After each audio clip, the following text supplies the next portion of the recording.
Okay, so a video that I've been planning for a couple of weeks now since I've been back from Dubai, and a few of you guys have asked me about this, so it's here. Why did I set up a company in Dubai? What's the pros? What's the cons? That's something I'm going to go through with you. Inshallah, you take some benefit from it, and if this is something you want to do, I guess you're going to take some benefit. So just trust me and take this in. I set up a company in the UAE about 2 months ago, but I started the process. Actually, funny story, I'll tell you. I was in the office doing what I do, coming up with random ideas. Message my friend who's an accountant, by the way. I'm just going to put it here, by the way. And I feel like this is the perfect point to add a little something, teach you the platform I've created. I'm creating courses on a monthly basis of benefit to you guys.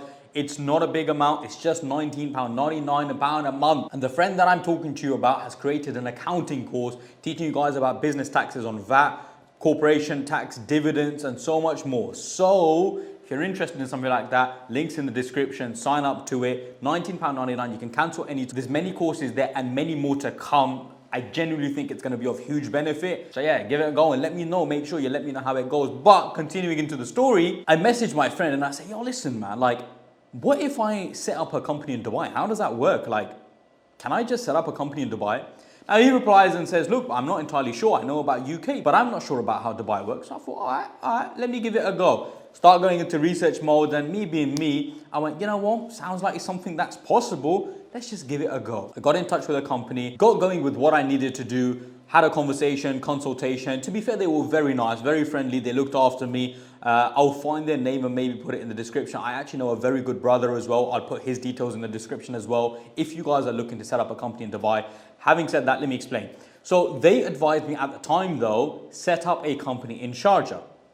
Now, because of my business and what it was, they said, you know what, it makes sense, set it up in Sharjah because there's less something technicalities, and in the UAE, in Dubai, there will be more technicalities as such. So, all right, you know what, let me set it up in Sharjah. The process took a while.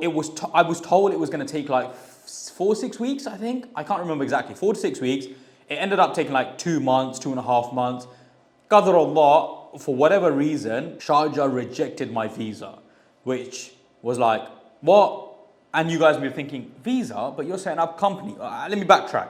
When you set up a company in Dubai or the UAE as such, then you also get a visa with that. Now the visa I was getting is an investor's visa. So you can set up a business in the UAE and you get a visa so you can live in the UAE because you have a business and you get a visa off the back of that, basically. That's kind of how it works. So anyway, the point of this being is the company got set up, but my visa got rejected in Sharjah. Odd. Apparently it doesn't really happen. I don't know the reasons behind it. I'm told sometimes it could be your bid, sometimes it could be your name, it could be anything. So Allah alam, I don't know exactly what the reason was. Moving on, the guy says to me, the consultation company, they're like, look, you know, it is what it is. Sharjah just took ages. They've declined it now. It's very rare that happens. Let's try Dubai. So I went, okay, you know what? It is what it is. I could either just be like, soak, or let me just go set it up in Dubai. So I set up the company, the same business in Dubai. It's not a long process. You just send them a couple of details, your passport, some application and stuff like that. Anyway, set it up in Dubai. Usually the process takes about 3-4 weeks, I think, from start to finish. Honestly, from start to finish, I think it was done in 10 days. So much so that when they applied for my visa, I got a response within like 2 days, which by the way usually takes 5 days. I messaged the managing director because I knew him and I said, yo, listen, I think I've got my visa. And he replied back, he said, funnily, look, Dubai are fast, they're not that fast, don't be silly, sort of thing. Well, he didn't say don't be silly, I would have been quite annoyed at that. But he said like, oh, look, Dubai aren't that fast. I went, all right, you know what, fair enough. Turns out they did actually send me an email and that was the visa. So 2 days later, I got the visa. Everything was hunky-dory, everything was smooth. So Dubai was a lot quicker and Dubai worked for me. So my company is now registered, alhamdulillah, in Dubai and everything is good. Now, what are the pros and the cons of setting up a company in Dubai? I do, by the way, want to go over like the banking side, but the banking side is a bit long, I gotta be honest. Maybe I'm going to go through that in another video. So I'll keep this to just the company setup and the pros and cons. Number one pro, you're gonna, let's be honest, it's the tax, man. This tax-free in Dubai, and so obviously you don't have to pay tax in Dubai. Now, there are a couple of variations. can you just set up a company in Dubai and not pay tax? If you live in the UK, America, hang on, sorry, I don't know about America and Europe. Let's just say the UK. So this does vary, so definitely speak to like a tax accountant about this specifically. But my understanding is if you stay for more than 3 months in the UK, then you have to pay tax as a resident in the UK. It may still work. I am not a tax specialist, by the way, disclaimer. It may still work and you might still save tax with setting up a company, for example, in Dubai. The business is making money, but you as an employee or you as someone who is taking money, that has to be taxed, but the business money doesn't have to be taxed. You have to look into it. I have to be honest, because every person's situation will vary. However, if you live in Dubai, which I'm planning on doing anyway, that's fine. You're all good. You're tax-free money. Nothing will be taxed. So alhamdulillah, that's the biggest definite positive for it. Another massive positive, no doubt, is I would say the UAE. Now, Dubai specifically, I've said this many times and I will say it again. Dubai specifically has the most amount of wealth, money in a small area in terms of, land. Dubai itself is tiny, but the amount of wealth, the amount of money, the amount of possibilities in that one area are quite a lot. Let's be honest, they're quite a lot. I don't know of an area bigger than or smaller than that has more money basically in the world. I don't know. There might be one, obviously, I don't know. The point is this though, that if the money is there, then of course in business we're told you always go after with the money. So you should therefore set up a business where there's a lot of money, because at the end of the day, there's more chances of a business doing well if you set up a business where there is money.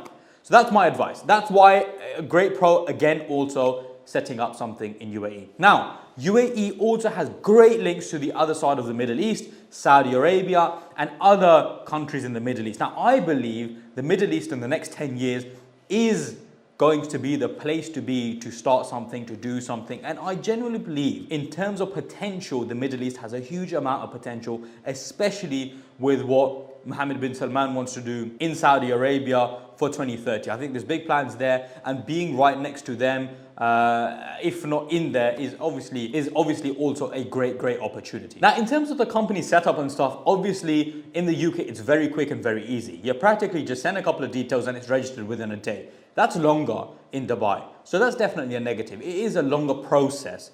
But at the end of the day, it does make sense, because if it's tax-free, they have to be careful that someone's not just trying to take the mickey, in essence. So they have to have a bit more, legislations and more paperwork and check your things a lot more, which is why when it comes to setting up, registering and that sort of thing, it can take a while. The other thing I do want to just, by the way, add is there are two different types of companies that you could set up. Mainland and a free zone company. A mainland company basically means that you can deal with anyone in Dubai, and a free zone country means that, well, you can't deal with anyone in Dubai. You can deal with anyone in the country, in the world. You could deal with anyone in the world and online and that sort of stuff. So for someone on the online space, it makes sense. Mainland company setup is a little bit more expensive. Free zone is a little bit cheaper. To be honest with you, for me, it wasn't about the money as such. It was just that the business was an online business, so it didn't really matter where I set it up. Now, I would say a negative can definitely be that sometimes things can feel a little bit robotic. Things can feel a little bit slow sometimes. I know the UAE is always looking to improve them, and that's amazing. And I do genuinely think that improvements will be made year on year. But sometimes things can feel like a little bit slow. I think especially in the UK, things are very quick. Things are very set up very quickly. And so that can put you back a little bit. That can get you a little bit confused. My advice would be this. If you're looking to set up a company in the UAE, go ahead and do it. Especially if it's an online business, especially if you have plans to, live in the UAE. I think there's great potential, great opportunities. UAE is welcoming people to set up companies and businesses there. You obviously also get your visa. So if you want to live in the UAE, technically you can pay for this visa, which, by the way, I forgot to tell you guys, so basically I paid £5,000 first time. The Sharjah one got rejected. I got £4,000 back, and then I paid £5,000 again. So it cost me £6,000, but it should cost you about £4,000. Sometimes it is a little bit less and more, depending on what sort of company setup you go for. So yeah, you're looking at about 4.5, 5 grand. But now, if you pay 4.5, 5 grand, you can live in Dubai and you got your visa. So where people think it's very hard to get your visa sorted, or live in the Middle East because of the visa situation, not true. If you have a bit of money that you can set up a company, technically you can live in the UAE. So what I recommended, yeah, definitely, I think I would recommend it to you guys to set up a company in the UAE, or at least not right now, because not every business should set up like straight away, at least for the future. I believe that you should set up for the future. I think it's a great opportunity. I think there's potential there. So definitely in the future, think about it. I'll leave some details below. Obviously, if you have any questions, hit me up on Instagram, send me a DM. I'm always happy to help. If you haven't subscribed to the channel, make sure you do. I'm gonna make a video, inshallah, soon on setting up a bank account in Dubai, which is, trust me, a story for you guys. Barakallah feek. Assalamu alaikum wa rahmatullahi wa barakatuh.